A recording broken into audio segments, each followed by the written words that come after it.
Hello friends, I am Professor Vivek Bade from Department of Commerce, TC College Baramati. Today we are going to talk on advantages and limitations of cost accounting. Today I am going to cover this session in English as well as in Marathi so that it will be easily understood by all the students.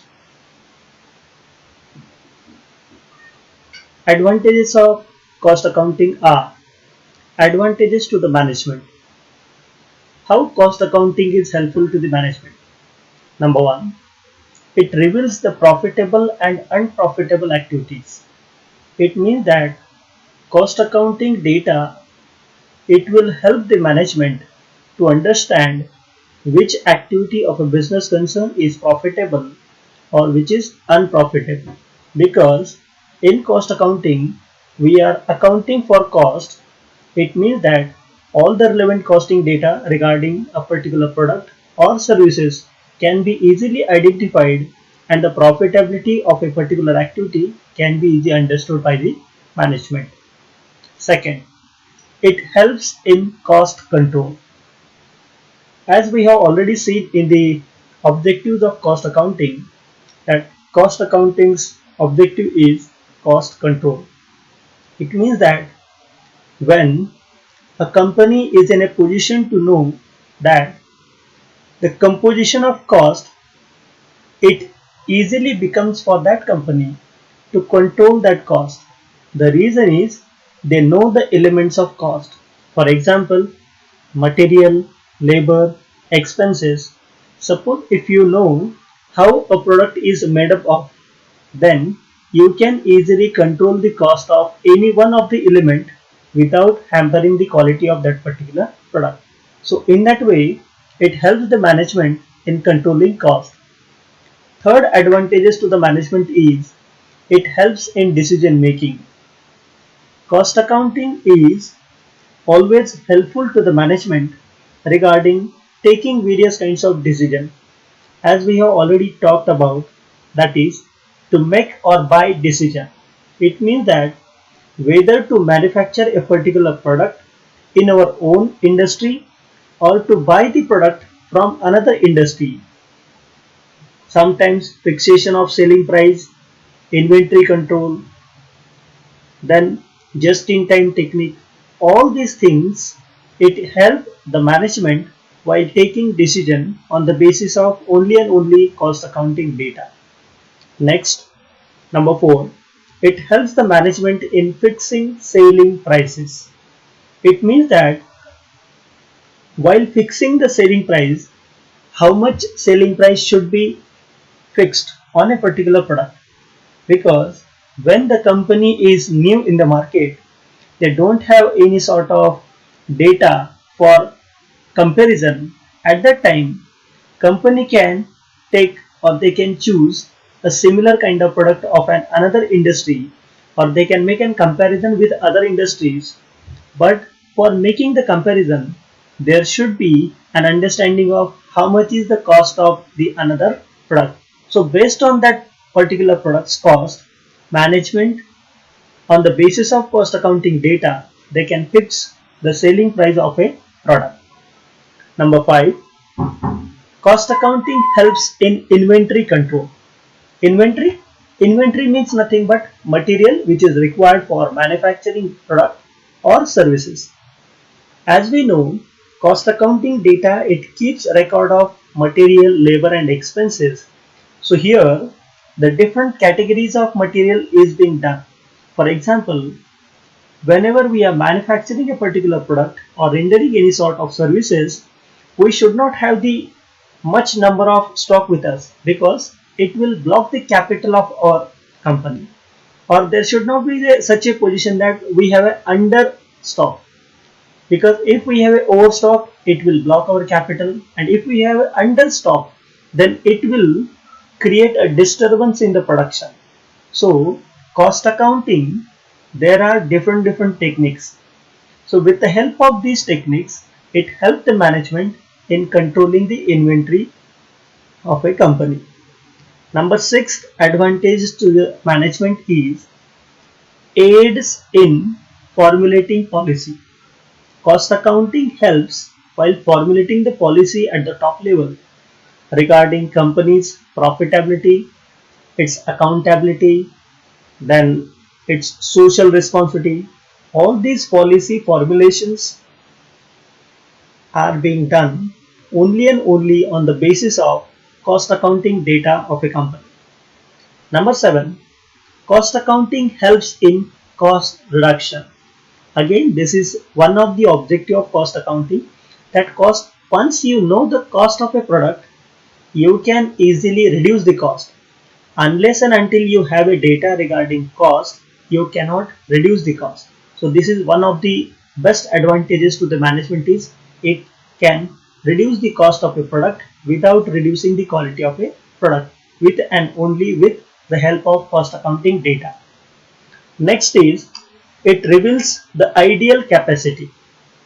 Ideal capacity in the sense that, suppose if a company is in a position to manufacture at 60% capacity, then cost accounting data, it will give you the output only at 60%.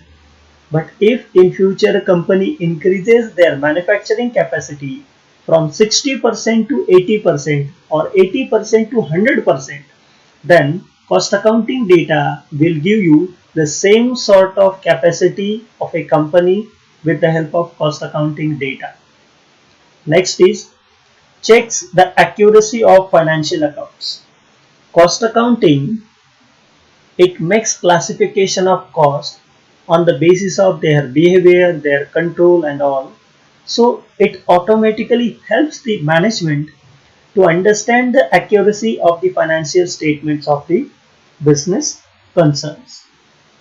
Next advantage to the management is prevention of fraud and manipulation. See here, the fraud and manipulation both are different things. Fraud means when a person intentionally makes error while calculating cost of a product or while writing the accounts, then this is considered as a fraud. Manipulation means while writing the account, sometimes intentionally for the purpose of showing the false result of a company, when an accountant, he or she makes a mistake, so this is called as an manipulation. So in cost accounting, as I told you, that cost accounting data, it gives the cost of a particular product on a various basis like prime cost, factory cost, cost of product. It means that at every stage of production, cost can be incurred and such data is available to the management. So it prevents the frauds and manipulations while writing the accounts as well as while getting the cost of a product or services. Now in this part, we are going to cover the advantages to the worker. How cost accounting is helpful to the workers. Number 1, incentive plans of wage payment. Because whenever a worker is working in our company, then cost accounting data gives the detailed information about the availability of machine and labor capacity. It also enables the management to plan the flow of work in such a manner that machine and labor capacity is fully utilized, so that attempts are made to minimize the idle time. So as the idle time is minimized, workers are working on a very effective basis. In that case, with the help of this cost accounting system, it gives different incentives in the form of bonus, sometimes some extra payment for extra productivity of a worker, or sometimes low defects while manufacturing the product. So it automatically gives incentives in the form of wages to the workers. Next advantage is advantages to society. Cost accounting is also helpful to the society in the sense that lower prices of products and services. As I already told you, cost accounting is evolved to know the classification of cost. Once the classification of cost is known, we will able to understand that the elements of cost. Once the elements of cost are known to us, then we can easily control the cost of a particular product. So once we control the cost of a particular product, then we are trying to reduce the cost of that particular product without affecting the quality with the help of choosing the another supplier, sometimes getting the material from the another source of manufacturer. So these are the different ways and means to reduce the price of a product. So it ultimately helps the society for getting the products and services at the lower prices. And the next advantage is advantages to government, other agencies, for example, wage tribunals.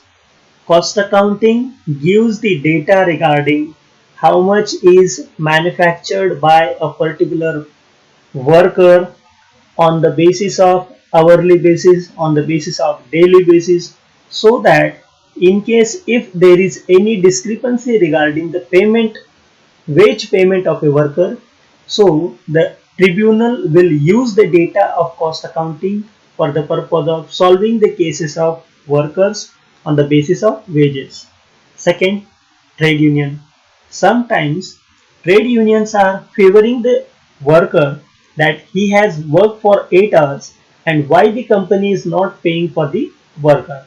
At that time, the cost accounting data will give the input that the said worker has manufactured so and so number of products, and on the basis of his productivity the payment has been given. So such kind of data can be made available to the trade unions at the time of dispute between the management and the worker. So whenever such type of problems are being incurred, so for these problems cost accounting is the only solution. It does not only help the management, not only to the society, for the workers and government, but also it also helps for the purpose of fixation of wage level. Because suppose if a worker is working for 8 hours in a shift and he is manufacturing 1000 product in 8 hours. So at that time for 8 hours if he is manufacturing 1000 products, so at that time how much amount of payment should be given to that worker? So cost accounting data, it helps for the purpose of fixing the wage level of a particular employee. And sometimes if there is a dispute between industry, that is management and worker, or trade union and industry, so at that time also cost accounting will give the sufficient data for the purpose of settlement of dispute between the management and the trade union or the worker. So these were the advantages of cost accounting. There are more advantages of cost accounting. Let's say cost accounting, it gives data related to cost. As I already told you, cost accounting provides reliable and accurate data regarding cost of product, line of product, cost center, etc. The exact cost of each unit of output and the extent to which each element of expenditure to such cost can be ascertained. Such information is very useful for industry to control and reduce the cost. Now, for your better understanding, I am telling you the same content in Marathi. आज आपण cost अकाउंटिंगचे advantages पाहणार आहोत. ॲडव्हान्टेजेसचा विचार करताना आपण advantages 4 प्रकारामध्ये divide केलेले आहेत. पहिलं म्हणजे कॉस्ट अकाउंटिंग हे मॅनेजमेंटसाठी कसं हेल्पफुल आहे. तर कॉस्ट अकाउंटिंग मॅनेजमेंटला आपल्या बिझनेसमध्ये कोणती ॲक्टिव्हिटी प्रॉफिटेबल आहे आणि कोणती ॲक्टिव्हिटी अनप्रॉफिटेबल आहे याची माहिती सहज उपलब्ध करून देऊ शकते. कारण की जेव्हा आपण कॉस्ट अकाउंटिंगमध्ये अकाउंटिंग करतो तेव्हा एखाद्या पर्टिक्युलर कंपनीमध्ये किंवा मॅन्युफॅक्चरिंग बिझनेस सेगमेंटमध्ये वेगवेगळ्या प्रकारच्या ऍक्टिव्हिटी असतात. उदाहरणार्थ मॅन्युफॅक्चरिंग ऍक्टिव्हिटी असते, प्रोडक्शनची ऍक्टिव्हिटी असते, सेलिंगची ऍक्टिव्हिटी असते, मार्केटिंगची ऍक्टिव्हिटी आहे, फायनान्सिंगची ऍक्टिव्हिटी आहे. अशा खूप साऱ्या ऍक्टिव्हिटी एकाच वेळेस चालत असतात. आणि ह्या ऍक्टिव्हिटींपैकी प्रत्येक ऍक्टिव्हिटीची कॉस्ट ही या ठिकाणी सेपरेट कॅल्क्युलेट केली जाते, जेणेकरून मॅनेजमेंटला हे कळालं पाहिजे की एकूण व्यवसायापैकी जे जे सेगमेंट आता कार्यरत आहे त्यापैकी कोणता सेगमेंट हा प्रॉफिटेबल आहे आणि कोणता सेगमेंट हा अनप्रॉफिटेबल आहे, याची माहिती कॉस्ट अकाउंटिंग मध्ये दिली जाते. दुसरा फायदा आहे तो म्हणजे कॉस्ट अकाउंटिंग हे कॉस्ट कंट्रोल करण्यासाठी मॅनेजमेंटला मदत करते. आता कशा प्रकारे कॉस्ट कंट्रोल केली जाते? जर समजा आपल्याला एखाद्या वस्तूची जर किंमत माहिती असेल, म्हणजेच कॉस्ट माहिती असेल, तर आपण ती कॉस्ट कंट्रोल करू शकतो, म्हणजेच आपण ती नियंत्रित करू शकतो. उदाहरणार्थ जर आपण एखादा शर्ट मॅन्युफॅक्चरिंग करत असेल, तर शर्ट मॅन्युफॅक्चरिंग करत असताना शर्ट हा कोणत्या कोणत्या घटकापासून बनलेला आहे, या प्रत्येक घटकाची जर किंमत आपण स्थिर ठेवण्याचा प्रयत्न केला तर आपोआपच त्या वस्तूची किंमत ही स्थिर राहण्यासाठी आपल्याला मदत होत असते. तिसरं आहे ते म्हणजे कॉस्ट अकाउंटिंग हे मॅनेजमेंटला निर्णय घेण्यामध्ये मदत करतं. जसं आपण पाहिलं की फायनान्शियल अकाउंटिंग मध्ये प्रॉफिट अँड लॉस अकाउंटिंग आणि बॅलन्स शीट वरून व्यवसायाची परिस्थिती ही आपल्या मॅनेजमेंटला समजत असते. त्याच पद्धतीने कॉस्ट अकाउंटिंग मध्ये देखील जेव्हा एखादी वस्तू तयार करायची किंवा ती बाहेरून तयार करून घ्यायची, वस्तूच्या किमती कशा प्रकारे निश्चित करायच्या, एखादी वस्तू कुठून खरेदी करायची किंवा कुठून खरेदी करायची नाही, हे अशा प्रकारचे सर्व निर्णय हे कॉस्ट अकाउंटिंगच्या माहितीवरून घेतले जातात.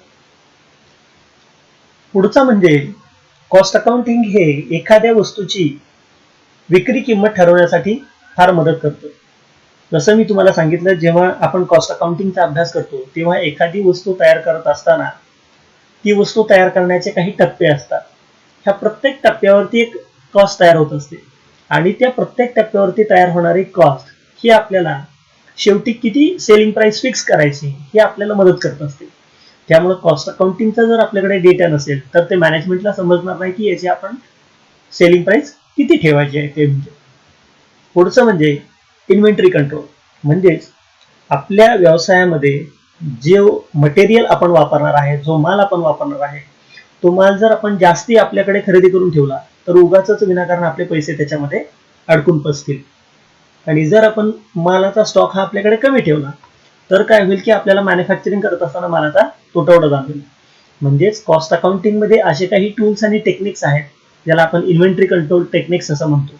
ह्या टेक्निक्सचा वापर करून कॉस्ट अकाउंटिंग मध्ये मालाचा जो काही पुरवठा आहे याच्यावरती आपण कंट्रोल ठेवू शकतो. म्हणजे जेवढा स्टॉक आपल्याला लागणार आहे तेवढा स्टॉक आपण त्या ठिकाणी यूज करू शकतो आणि आपलं जे प्रोडक्शन आहे ते अनइंटरप्टेड कशा प्रकारे फ्लो मध्ये चालेल याच्यासाठी सुद्धा हे मॅनेजमेंटला हेल्प करतं.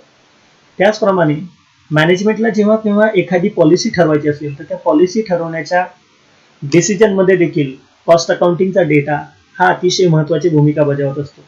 कारण की मॅनेजमेंट जे आहे त्या मॅनेजमेंटला जेव्हा आपल्या वर्करसाठी एखाद्या वर्करला 8 तासाच्या कामासाठी किती पगार असला पाहिजे, तर कॉस्ट अकाउंटिंगचा डेटा ह्या त्या ठिकाणी आपली जी माहिती आहे ती माहिती उपलब्ध करून देत असतो की एखाद्या कामगाराने जर बिनचूकपणे काम केलं 8 तास तर तो किती प्रोडक्ट तयार करू शकतो आणि जर तो एवढे प्रोडक्ट तयार करत असेल तर त्याला आपण किती पगार दिला पाहिजे, अशा प्रकारची माहिती ही मॅनेजमेंटला या ठिकाणी मिळत असते. तसंच कॉस्ट अकाउंटिंग हे वस्तूची किंमत कमी करण्यासाठी उपयोगी आहे. जसं मी तुम्हाला सांगितलं, जर तुम्हाला वस्तू फॉर एक्झाम्पल जर एखाद्या वेळेस आपण घरामध्ये चहा बनवत असतो तर चहा बनवताना साखर, चहा, गॅस असेल, पाणी असेल, ह्या ज्या सगळ्या वस्तू आहेत हे एलिमेंट जर तुम्हाला माहिती असतील आणि मी जर तुम्हाला सांगितलं की कमीत कमी किमतीमध्ये तेवढ्याच क्वालिटीचा तुम्ही चहा चांगल्या प्रकारे कसा बनवता येईल, तर आपल्याला जर हे इन्ग्रेडियंट माहिती असतील तर आपण आपोआपच त्याची जी किंमत आहे ती किंमत कमी करण्याचा प्रयत्न करत असू, जेणेकरून आपल्याला ती कमीत कमी किमतीमध्ये ग्राहकांपर्यंत ती वस्तू पोहोचवता येईल. पुढचं ते म्हणजे रिव्हील्स आयडियल कॅपॅसिटी. आयडियल कॅपॅसिटी म्हणजेच एखाद्या कंपनीमध्ये जेव्हा वर्कर्स काम करतात तेव्हा काही वेळेला काही प्रॉब्लेम्स निर्माण होतात. उदाहरणार्थ एखाद्या वेळेला लाईट निघून जाते किंवा मशीन बंद पडतात, तर अशा वेळेला कामगार हे बसून असतात, म्हणजे ते काहीच काम करत नाही. तर अशा प्रकारची माहिती देखील कॉस्ट अकाउंटिंग मध्ये आपल्याला मिळते की किती वेळ वर्कर हा आयडियल राहिला, म्हणजेच तो रिकामा बसून राहिला. कारण जर तो रिकामा बसत असेल तर याचा अर्थ काय की आपली कॉस्ट ही वाढणार आहे त्या केसमध्ये, कारण तो काम करत नाही आणि आपल्याला त्याला पगार तर द्यावा लागतो. तर अशा प्रकारची देखील माहिती ही मॅनेजमेंटला या ठिकाणी मिळत असते. त्यानंतर कॉस्ट अकाउंटिंग हे जे आपले फायनान्शियल अकाउंट्स आहेत ह्याची ॲक्युरसी म्हणजे ह्याची किती बिनचूकता आहे ही अकाउंट लिहिण्यामध्ये ते देखील तपासत असते. आणि त्याचप्रमाणे प्रत्येक टप्प्यामध्ये आपल्याला कॉस्टिंगचा डेटा हा मिळत असल्यामुळे याच्यामध्ये कुठल्याही प्रकारची अफरातफर किंवा याच्यामध्ये कुठल्याही प्रकारे पिळवणूक ही आपल्याला करता येत नाही, कारण की हा जो डेटा असतो तो प्रत्येक ठिकाणी प्रत्येक लेवलवरती आधी डिसाईड केलेले असतो. म्हणजे एखाद्या वस्तूची कॉस्ट ही किती असली पाहिजे हे आधी स्टँडर्ड कॉस्ट म्हणून डिसाईड केलेलं असतं आणि त्याच्या अगेन्स्टच आपण जे काही डेटा असतो तो डेटा आपण कम्पेअर करत असतो. त्यामुळे या ठिकाणी फ्रॉड किंवा मॅनिप्युलेशन हे बऱ्यापैकी टाळले जातात. पुढचा मुद्दा आहे तो म्हणजे काय की कॉस्ट अकाउंटिंग हे वर्कर्सला कशा प्रकारे फायदेशीर आहे. तर वर्करला जे काही त्यांना पगाराच्या स्वरूपामध्ये इन्सेंटिव्हच्या स्वरूपामध्ये पैसे मिळणार आहेत, तर वर्करला किती पैसे द्यायचे, तर ते जेवढं काम करतात त्या कामाच्या पटीमध्ये त्यांना त्यांचा मोबदला दिला पाहिजे. नाहीतर असं नको व्हायला की ते फक्त 8 तास काम करतात, 8 तासासाठी त्यांना एवढा पगार दिला जातो. तर जेवढं इम्पॉर्टंट त्यांचं काम आहे, जेवढी त्यांची 8 तासामध्ये इफिशियन्सी आहे, प्रोडक्टिव्हिटी आहे, तर त्या प्रोडक्टिव्हिटीच्या बेसिसवरतीच त्यांना चांगल्या प्रकारचे इन्सेंटिव्ह प्लॅन हे डिझाईन करून दिले जातात. आणि म्हणूनच आज आपण पाहतो की हायर लेवलच्या माणसाला ही सॅलरी ही जास्त दिली जाते, तर लोअर लेवलच्या माणसाला ही सॅलरी ही कमी दिली जाते. याचं कारण असं आहे की त्याची ही प्रत्येकाची इफिशियन्सी असते आणि इफिशियन्सीनुसार त्याला तो पगार दिला जातो. आता काही लोकांची इफिशियन्सी ही ऍक्च्युअल आउटपुटमध्ये असते, तर काही लोकांची इफिशियन्सी ही त्यांच्या टॅलेंटवरती डिपेंड असते. म्हणून या ठिकाणी प्रत्येकाचं वेज स्ट्रक्चर हे देखील कसं आहे, वेगळं आहे. कॉस्ट अकाउंटिंग हे फक्त वर्कर्सला आणि मॅनेजमेंटला हेल्प करत नाही, तर ते समाजाला देखील हेल्प करतं. तर समाजाला कशा प्रकारे, जर कॉस्टिंगचा डेटा हा प्रत्येक कंपन्यांनी जर स्वतःकडे ठेवला आणि ते कॉस्ट अकाउंटिंग त्यांनी त्यांच्या बिझनेसमध्ये जर वापरलं, तर प्रत्येक कंपनी ही आपली वस्तू किंवा सेवा ही कमीत कमी पैशामध्ये ग्राहकांपर्यंत पोहोचवण्याचा प्रयत्न करत असते. आणि ह्याचा फायदा हा समाजाला म्हणजेच आपल्या सर्व ग्राहकांना होत असतो की आपल्याला वस्तू ह्या कमीत कमी किमतीमध्ये मिळत असतात. याचं जिवंत उदाहरण जर घ्यायचं म्हटलं तर तुम्ही जिओचं उदाहरण पाहू शकता. जिओने ग्राहकांना बऱ्यापैकी, जेव्हा ते जिओ लॉन्च झालं तेव्हा कमीत कमी किमतीमध्ये जास्तीत जास्त चांगली सेवा पुरवण्याचा त्यांनी प्रयत्न केला होता. हे या ठिकाणी आपण उदाहरण सांगू शकतो. तसंच कॉस्ट अकाउंटिंग हे गव्हर्नमेंट आणि गव्हर्नमेंट सारख्या इतर ज्या काही एजन्सीज आहेत त्या एजन्सीला देखील माहिती पुरवण्याचं काम करत असतं. जसं मगाशी आपण बोललो की त्याप्रमाणे एखाद्या कंपनीमध्ये कामगारांचे आणि जर मॅनेजमेंटमध्ये काही वाद असतील, कंपनीचे आणि एखादी जी काही कामगार संघटना यांच्यामध्ये काही वाद होत असतील, तर ह्या वादाला देखील यातून जर मार्ग काढायचा असेल तर हा मार्ग काढण्याचं काम हे कॉस्ट अकाउंटिंग करत असतं. कारण की कॉस्ट अकाउंटिंगमध्ये कोणत्या कामगाराला किती पगार ठरवायचा, त्याची इफिशियन्सी किती ठरवायची, अशा प्रकारचे न्यायनिवाडे करत असताना देखील कॉस्ट अकाउंटिंगच्या माहितीचा हा वापर त्या ठिकाणी होत असतो.